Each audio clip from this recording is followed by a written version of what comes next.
ওসব দেশে মানে আমেরিকাতে এই জন্ম জন্মান্তর ব্যাপারটা মানতে চায় না। এসব তোমাদের হিন্দুদের, শুধু হিন্দু নয়, ভারতীয়দের চিন্তা ভাবনা, হিন্দু, বৌদ্ধ, জৈন, শিখ, আমরা সবাই বিশ্বাস করি অনেক জন্ম পার করে আমরা এসেছি, আরও যদি মুক্তি লাভ না হয় আরও অনেক জন্ম আছে সামনে। ওখানে বলবে ওসব আমরা বিশ্বাস করি না, আমি এইটুকু দেখছি, এই আমার জীবনটা, এটাতে কি লাভ হবে আধ্যাত্মিকতা।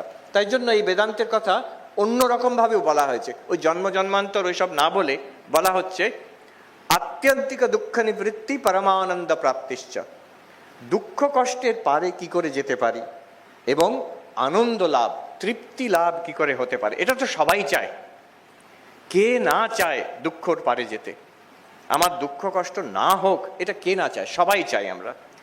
আমার আনন্দ হোক, তৃপ্তি হোক, এটা কে না চায়, আমরা সবাই চাই। এবার অধ্যাত্মপথ, স্পিরিচুয়ালিটি আমাদের এই আশ্বাস দিচ্ছে, এই হোপ দিচ্ছে যে ইট ইজ পসিবল, দুঃখের পারে যাওয়া ইটস পসিবল, পূর্ণ আনন্দ লাভ করা ইট ইজ পসিবল। এটা বিরাট ব্যাপার একটা। সাধারণত আমরা এটা বিশ্বাস করি না, বললেও বিশ্বাস করি না।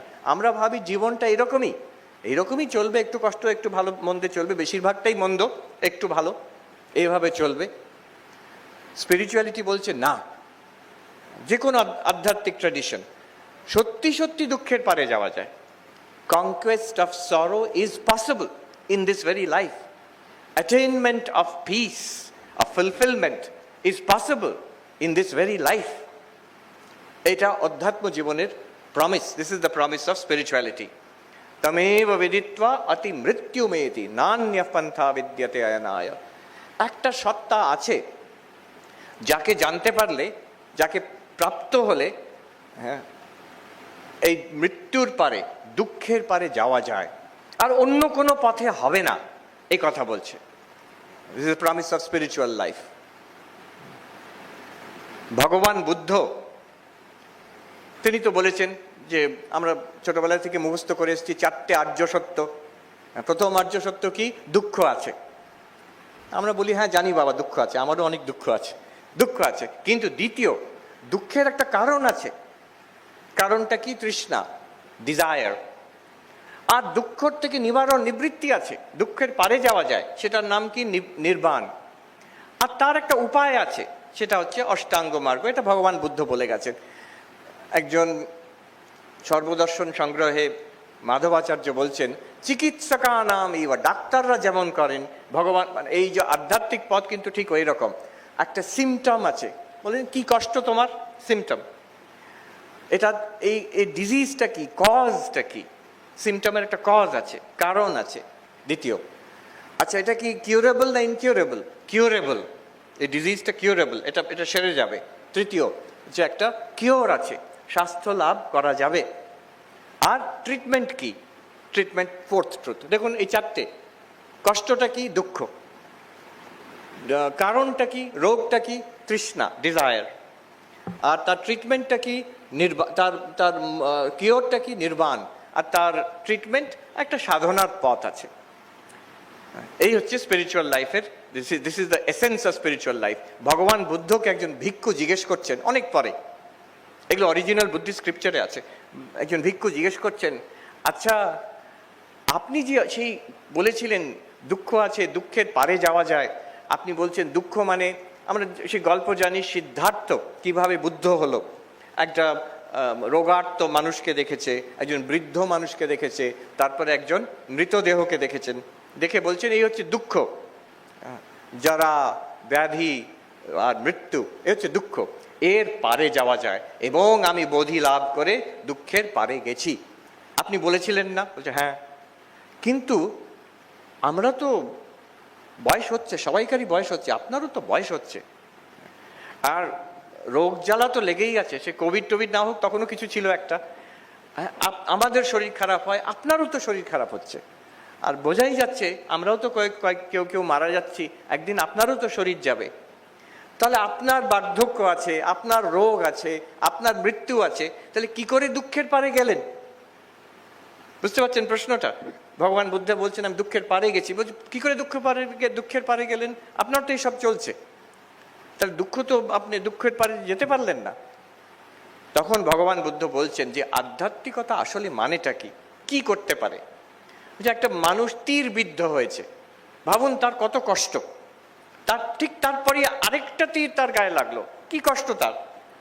আচ্ছা, প্রথম তীরটা হচ্ছে যে সংসার থেকে যা আমাদের আঘাত আসছে, বয়স বাড়ছে, মানুষ দুর্ব্যবহার করছে, অনিশ্চয়, অ্যাংজাইটি, রোগ হচ্ছে, আর মৃত্যু তো আছেই। এটা হচ্ছে প্রথম তীর, দ্য ফার্স্ট অ্যারো। দ্বিতীয়টা কি? দ্বিতীয়টা হচ্ছে এর ভেতর থেকে আমাদের যা রিয়াকশন হচ্ছে, আমার মনের মধ্যে যা রিয়াকশন হচ্ছে, এটা দ্বিতীয় অ্যারো, দ্বিতীয় তীর। ভগবান বুদ্ধ বলছেন মানুষ আসলে কষ্ট পায় ওই দ্বিতীয়টাতে। এটা ঠিক কথা, একই রোগ দুজন পেশেন্ট দুরকম রিয়াকশন হয়, ডাক্তারবাবু ভালো করে জানেন, সব ডাক্তাররা জানেন। একজন ভেঙে পড়ে, একজন ওটাকে মানিয়ে নেয়। তার মানে আসল কষ্টটা কিন্তু রোগের থেকে নয়, আসল কষ্টটা মনের মধ্যে।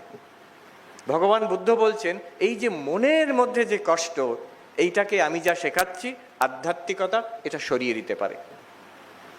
প্রথম যে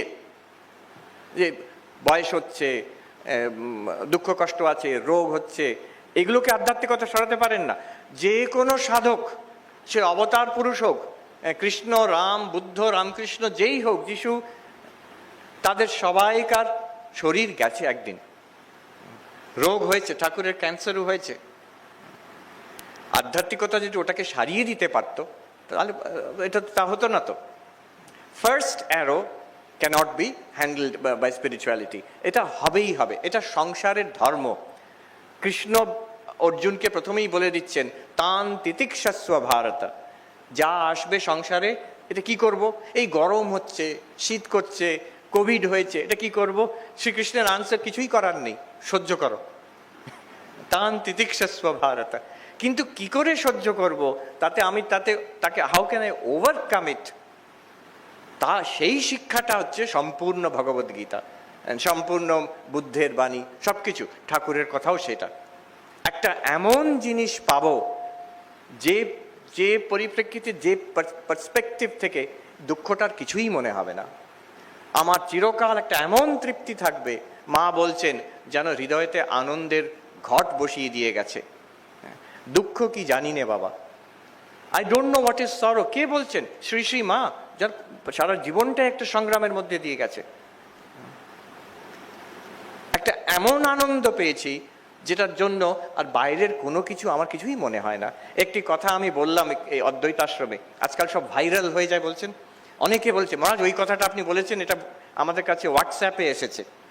হ্যাঁ, সেই কথাটা আমাকে একজন সাধু বললেন যে পূজনীয় স্বামী মুমুক্ষানন্দজি মহারাজের শরীর যাওয়ার কিছুদিন আগে উনি হুইল চেয়ার করে যাচ্ছেন, ওই বেলুড় মঠে নিয়ে যাওয়া হচ্ছে। এই সাধুটি তিনি প্রণাম করে বললেন, মহারাজ শুনছি আপনার খুব শরীরের কষ্ট হচ্ছে। মুমুক্ষানন্দজি মহারাজ বললেন, কে বলেছে তোমার আমার কষ্ট হচ্ছে? ভগবান কখনো ভক্তকে কষ্ট দেন না। যে মনে করে ভগবান আমাকে কষ্ট দিচ্ছেন সে ভগবত প্রেমী নয়, ভগবত দ্বেষী। ভগবান ভক্তকে কষ্ট দেন না। শরীরের কষ্ট আছে, ইজ নট ডিনাইং ইট, শরীরের কষ্ট আছে, সে তো থাকবেই, তাতে আমার কোনো কষ্ট নেই। আরও বলেছিলেন, আমার ওইটুকু কষ্ট যে শরীরের কষ্টের জন্য ঠাকুরকে ডাকতে পারছি না ভালোভাবে, ওইটুকু আমার একটু কষ্ট হয় মনে। এই শরীরের জন্য আমার কোনো চিন্তা নেই। কি উনি পেয়েছেন যাতে তাঁর আর ঠাকুরের মধ্যে এই যে আনন্দটা, সেটা এতটাই যে শরীরের এত কষ্ট, কিছুদিন পরে মারা যাবেন। আমাকে কালকে বেলুড় মঠে ডাক্তার বলল যে আশ্চর্য ঘটনা, উনি যখন শরীর গেল, যে ব্রহ্মচারী মহারাজ তাকে দেখাশোনা করছেন তাকে বললেন, তুমি যাও একটু খেয়ে এসো, খেয়ে এসে তুমি দেখবে আমার শ্বাস প্রশ্বাস চলছে কিনা। যদি শ্বাস প্রশ্বাস না চলে ওই ডাক্তারকে ডাকবে, ও এসে আর ডিক্লারেশন অফ ডেথ দিয়ে দেবে। আর আজকে সময় নেই, দাহটা হবে না, কালকে হবে। তো এত শান্তভাবে, সে ছেলেটি বুঝেনি, সে ভাবছে তো বলছে ঠিক তাই, সব প্রত্যেকটা পরপর তাই হয়ে গেল। যাই হোক, এই একটা এমন জিনিস পাওয়া যাবে যেটাকে পেলে আমার দুঃখ কষ্ট কিছুই মনে হবে না। আমিও মুমুক্ষানন্দজি মহারাজের মতন বলতে পারবো এই শরীরের কষ্ট তেমন কিছু নয়। আমি শুনেছি, আমরা তখন ব্রহ্মচারী, মহারাজ পূজনীয় স্বামী ভূতেশানজি মহারাজ প্রতিদিন প্রশ্নোত্তর হতো, সাধুরা, আমরা একদম আমরা নতুন ব্রহ্মচারী, ওইটুকু ঘরের মধ্যে জায়গা হতো না, আমরা জানলার বাইরে থেকে উকি মেরে দেখতাম। আর আমাদের সুবিধের জন্য মহারাজ ওই মাইক্রোফোনের ব্যবস্থা করে দিয়েছিলেন, ওখানে ছোট ছোট স্পিকার, সেটাতে আমরা শুনতে পেতাম। একদিন মহারাজকে কেউ জিজ্ঞেস করছেন, বুধেশানজি মহারাজকে, মহারাজ আপনি কেমন আছেন, শুনেছি শরীরে কষ্ট। তখন মহারাজ খুব সুন্দর বর্ণনা দিচ্ছেন, ভাষার ওপরে ওনার যা অসাধারণ দখল ছিল। বলছেন আমার হাঁটুটা কনকন করছে, আমার মাথাটা ডিপ ডিপ করছে, আমার মাথার ভেতর কানটা ভোঁ ভোঁ করছে, চোখটা কড়কড় করছে, এই করে করে প্রত্যেকটা অঙ্গের দিলে সব ডেসক্রিপশন দিয়ে বললেন, তবে আমি কমপ্লেন করছি না, এসব নিয়ে আমি ভালোই আছি। আরেকজন আবার আমি শুনেছি ওনার জ্বর হয়েছে, আমাদের আচার্য মহারাজ ওনাকে জিজ্ঞেস করছেন, মহারাজ আপনার জ্বর হয়েছে, শরীর কেমন? উনি বলছেন এই সেই জ্বর, অত বয়স তখন। বলছেন তোমরা এত শরীর শরীর করো কেন, তোমরা এত শরীর শরীর করো কেন? উনি যেটা পেয়েছিলেন, মুমুক্ষানজি মহারাজ যেটা পেয়েছিলেন, ঠাকুর যেখান থেকে বলছেন এই যে এখানে কষ্ট আছে, হরি মহারাজ জিজ্ঞেস করছেন, তখন বলছেন একে কষ্ট আছে, খেতে পারি না। হরি মহারাজ বলছেন আপনি তো দেখছি আপনি মহা আনন্দে আছেন। আর ঠাকুর মেনে নিচ্ছেন, ক্যান্সার, টার্মিনাল ক্যান্সার পেশেন্ট বলছেন ও শালা ধরে নিয়েছে আমাকে। কি সেটা? সেটা আমরাও পেতে পারি, শুধু পেতে পারি নয়, পেতে হবে আমাদের। এইটা জীবনের উদ্দেশ্য। Ultimately this is the purpose of life. যে যেখানে থাকুক, কেউ সন্ন্যাসী, কেউ গৃহী, কেউ ছাত্র, কেউ বৃদ্ধ, আমাদের জীবনের উদ্দেশ্য হচ্ছে সেইটি লাভ করা।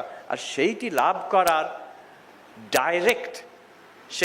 করার direct method, most powerful method Thakur বলে দিচ্ছেন এখানে, নিজেকে চিনতে পারলে ভগবানকে চিনতে পারে।